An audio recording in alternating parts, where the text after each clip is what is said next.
Quand je dis perte, ça peut aussi vouloir dire le pardon, hein. Le mot pardon a à voir avec le mot perte.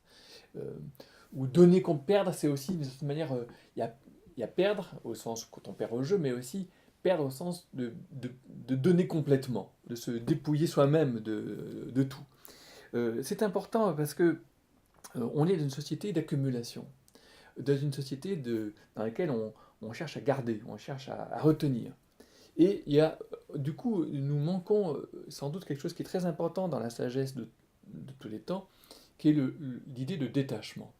Le détachement, on le trouve chez Maître Eckhart, on le trouve, c'est vraiment le cœur de sa mystique, hein, la mystique du détachement comme, je dirais, dénuement de soi-même pour revenir à Dieu, si je peux dire, tout nu. Mais il y a aussi le détachement du vouloir vivre chez Schopenhauer, par exemple, en philosophie, c'est un point sur lequel il a été en débat avec Nietzsche, qui disait que c'était juste une volonté de mourir, mais non, c'est pas une volonté de mourir, c'est une volonté, je dirais, de vivre, non pas tout le temps en cherchant à augmenter, mais en cherchant en quelque sorte à se, à, re- à se détourner de son propre profit de se dépouiller pour laisser être autre chose que soi-même.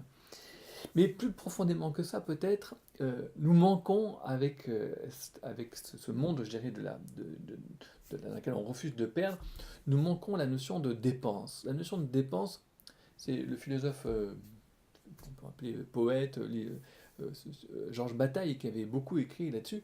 La notion de dépense, elle est très importante, dans le sens où si nous accumulons tout ce que nous recevons, si nous ne dépensons pas les excédents de ce que nous recevons, les excédents financiers, je dirais économiques, mais aussi les excédents démographiques, mais aussi tout simplement le soleil nous donne plus que ce que nous pouvons en faire. Bon. Et donc, il y a un moment, il y a une partie de cette énergie qui peut servir à la croissance du système, mais tout ne peut pas croître tout le temps.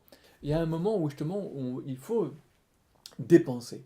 Et si on ne dépense pas, si tous les excédents, on les réinvestit pour produire encore davantage, on a ces économies qui sont vraiment des économies modernes qui ne cessent d'augmenter, mais qui chaque fois sont ravagées par des guerres de plus en plus totales, des destructions de plus en plus totales.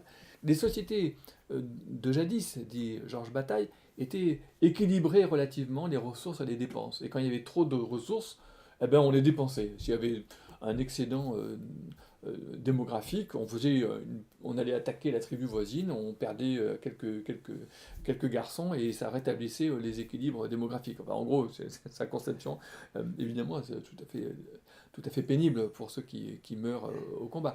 Mais sinon, nous accumulons pendant 50 ans, 60 ans, et après, soudain, nous avons des guerres absolument terrifiantes. Donc, il faut penser plutôt que d'avoir ces énormes pertes totales, qui sont des pertes qui peuvent finalement perdre tout la planète avec, là maintenant on est dans cet état-là, il vaut mieux perdre au fur et à mesure, il vaut mieux dépenser, il vaut mieux gérer, dépenser en pure perte, dépenser pour rien. L'idée de la perte, c'est ça, c'est l'idée du pour rien, qui est quelque chose de nos vies où nous dépensons un peu de manière gratuite, de manière pour rien. Et donc je dirais qu'en ce sens-là, la courbe globale de nos existences, hein, je dirais le rythme de notre existence doit être rythmé entre, d'un côté, il y a un temps pour augmenter, il y a un temps pour s'élargir, il y a un temps pour recevoir davantage, donner davantage, de plus en plus. Hein, je dirais un enfant qui grandit, peu à peu, il augmente ses capacités de recevoir et ses capacités de donner, mais il y a aussi un temps pour diminuer. Et je pense que la perte, c'est ça. La perte, c'est la capacité à s'effacer dans les échanges. Et cette perte, pour moi, c'est finalement, je dirais, anthropologiquement, ce qui correspond éthiquement au pardon. Au pardon, c'est-à-dire, c'est pas grave.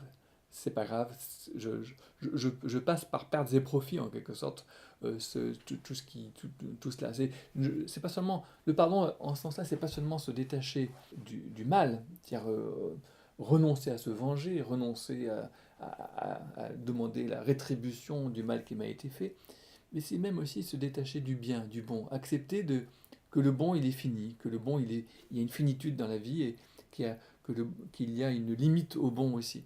Et donc, accepter de se détacher du bon, c'est peut-être encore plus difficile d'ailleurs que de se détacher du mal, du passé. Accepter de se détacher du bonheur, parce que le bonheur, tous les bonheurs ont une fin. Et ils ont été, et c'est merveilleux comme ça. C'est ça aussi le pardon.